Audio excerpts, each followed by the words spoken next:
Good morning बेटा। आप लोग ठीक होंगे, इसी उम्मीद के साथ मैं आपका हिंदी क्लास शुरू करने जा रही हूँ। बेटा, पिछला वीडियो आपका संस्कृत का पहुँचा होगा। मैंने आपको बताया था कि मैं ही आपको हिंदी और संस्कृत दोनों पढ़ाऊँगी और मेरा नाम मंजू पांडे। तो आपने संस्कृत का वीडियो देखा। उस वीडियो में मैंने बताया आपको कि आप संस्कृत की एक कॉपी 200 पेज की बना लीजिएगा और उसमें सबसे पहले फर्स्ट पेज में इंडेक्स बनाइएगा और उसके बाद दूसरा जो पेज होगा वहाँ से शुरू करिएगा। तो भारत वंदना जो चैप्टर मैंने पढ़ाया है उसका अर्थ मैंने आपको भेजा है। खूब अच्छे से लिख के डेकोरेट कर लीजिएगा। बहुत लाइट डेकोरेशन होना चाहिए क्योंकि बहुत डार्क करने से फिर अच्छा नहीं लगेगा। मैंने ये भी बताया आपको कि केवल ब्लू और ब्लैक जेल पेन ही इस्तेमाल करिएगा। तो ये तो मैंने संस्कृत के बारे में बताया और यही बात हिंदी के लिए भी मैं बता रही हूँ। हिंदी में 3 बुक है, मंजरी, महान व्यक्तित्व और हिंदी व्याकरण। तो मंजरी का अलग कॉपी, महान व्यक्तित्व के लिए अलग कॉपी और हिंदी ग्रामर के लिए अलग कॉपी। तीनों के लिए अलग कॉपियाँ बनेंगी अलग अलग और 200 पेज की कॉपियाँ बनाइएगा आप लोग। और फर्स्ट पेज जो है, तीनों कॉपी में फर्स्ट पेज हमेशा इंडेक्स बनेगा। और जो मैं मंजरी आपको आज पढ़ाने जा रही हूँ उसमें सबसे फर्स्ट चैप्टर जो है वो है पोयम, कविता। जो कविता मैं पढ़ाऊंगी आप उस कविता को, अगर आपके पास बुक मिल गई है तो बहुत अच्छी बात है।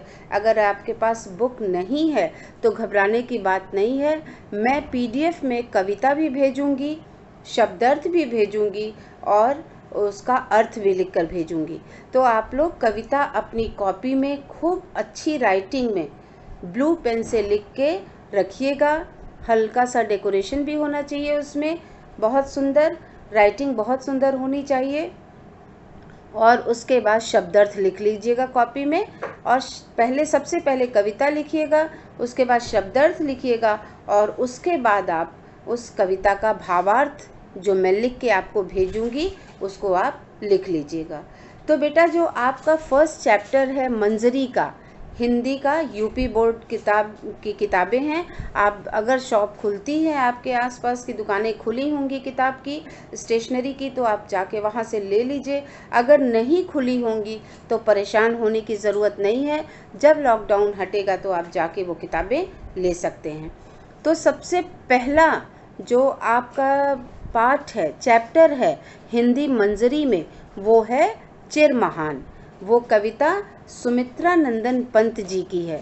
सुमित्रा नंदन पंत जी इसके रचयिता हैं। वो कविता मैं आपको पढ़ के सुना रही हूँ।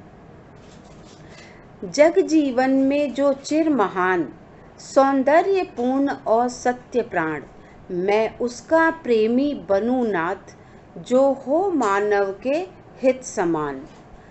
जिससे जीवन में मिले शक्ति, छूटे भय संशय अंधभक्ति, मैं वह प्रकाश बन सकूं नाथ, मिल जाए जिसमें अखिल व्यक्ति। पाकर प्रभु तुमसे अमर दान, करने मानव का परित्राण, ला सकूं विश्व में एक बार, फिर से नव जीवन का विहान। तो ये इसमें सुमित्रा नंदन पंत जी ने जो ईश्वर से लोक कल्याण और मानवता की सेवा करने की शक्ति प्राप्त करने के लिए प्रार्थना किया है। उन्होंने ये प्रार्थना किया है ईश्वर से कि हे प्रभु, मुझे ऐसी शक्ति दो कि मैं मानवता की सेवा कर सकूं। तो बेटा, ये जो समय है वो हम लोगों के सामने भी केवल ये समय ऐसा आया है जिसमें हमको मानवता की सेवा करनी चाहिए, मानव की सेवा करनी चाहिए। हर इंसान के लिए हमको तत्पर रहना चाहिए ताकि अगर वो परेशान हो तो हम उसकी कुछ न कुछ उसकी सहायता कर सकें जो हमसे बन पड़ता है। लेकिन साथ ही साथ चूँकि ये महामारी है, हम अपनी रक्षा करते हुए, अपनी सेफ्टी बहुत ज़रूरी है, तभी हम दूसरों की मदद कर पाएंगे जब हम स्वयं सुरक्षित रहेंगे। तो जो ये कविता का शीर्षक है चिर महान, उस कविता को मैंने आपको पढ़ के सुना दिया। इसके रचयिता सुमित्रा नंदन पंत जी हैं। अब इस कविता का मैं अर्थ आपको बताने जा रही हूँ। जग जीवन में जो चिर महान, सौंदर्यपूर्ण और सत्य प्राण, मैं उसका प्रेमी बनूं नाथ, जो हो मानव के हित समान। इसमें सुमित्रा नंदन पंत जी ने कहा है कि हे प्रभु, मैं उस व्यक्ति से प्रेम करूं जिसका जीवन इस संसार में सदैव महान रहा है। हे प्रभु, मैं उस व्यक्ति से प्रेम करूं जिसका जीवन इस संसार में हमेशा से महान रहा है, जो महान कार्य कर रहा है, जो हमेशा मानवता की भलाई के लिए तत्पर रहा है। प्रभु, उन्होंने कहा है आगे कि हे प्रभु, मैं हमेशा जो है मेरे जीवन में ज्ञान का ऐसा प्रकाश भर दो, मेरे जीवन में ज्ञान का ऐसा प्रकाश भर दो कि जो केवल और केवल मानवता की भलाई के लिए हो, और मेरे मन से जो डर है, संदेह है और बिना सोचे समझे किसी के पीछे चलने की जो आदत है वो समाप्त हो जाए। उन्होंने कहा है कि जो मैं बिना सोचे समझे किसी के पीछे चलता हूँ, वो जो मेरी आदत है वो समाप्त हो जाए। हे प्रभु, ऐसा मेरे अंदर ज्ञान का प्रकाश भर दो। अब उन्होंने आगे कहा है कि पाकर प्रभु तुमसे अमर दान, करने मानव का परित्राण, ला सकूं विश्व में एक बार फिर से नवजीवन का विहान। उन्होंने क्या कहा है कि मैं इस संसार में सभी व्यक्तियों के साथ हिल मिल कर रह सकूं, ऐसा मेरे अंदर ज्ञान का प्रकाश भर दो। और फिर उन्होंने आगे कहा है कि जो मानव कल्याण करने की जो अपनी मेरी इच्छा है उसको पूरा करते हुए, हे प्रभु, मैं आपसे ज्ञान का ऐसा प्रकाश पा सकूं कि मैं संसार के प्राणियों की रक्षा कर सकूं और उन्हें जागरण का, नए जीवन का संदेश दे सकूं, और इस संसार में ला सकूं विश्व में एक बार फिर से नवजीवन का विहान। तो मैं इस संसार में फिर से एक बार नए जीवन का एक नया सवेरा ला सकूं।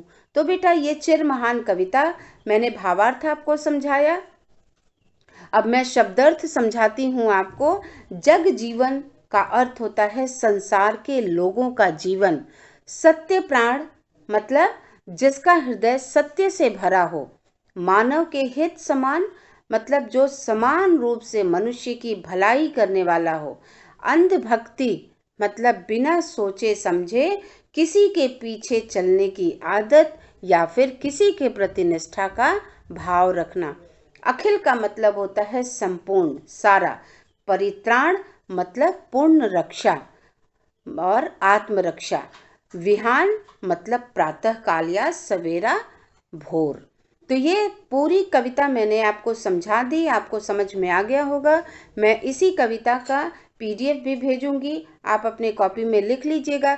पुनः मैं आपको बता रही हूँ कि हिंदी की 3 कॉपियाँ बनेंगी, मंजरी, महान व्यक्तित्व और ग्रामर की कॉपी, जिसमें तीनों में सबसे पहला चैप्टर मैंने मंजरी का पढ़ाया है। उसकी कविता को आप अपने फर्स्ट पेज पर लिखकर डेकोरेट कर लीजिएगा, शब्दार्थ लिख लीजिएगा और उसका अर्थ मैं लिख के भेज रही हूँ वो लिख लीजिएगा। लेकिन इस सबसे पहले, कविता से पहले आप फर्स्ट पेज पर इंडेक्स बनाइएगा। और सबसे ज़्यादा ज़रूरी काम कि आप इस काम को कर लीजिएगा, क्योंकि जब भी आपसे कॉपियाँ मंगाई जाएंगी तो आपकी कॉपी साफ़ सुथरी होनी चाहिए ताकि हमारे पास आ जाए। Thank you.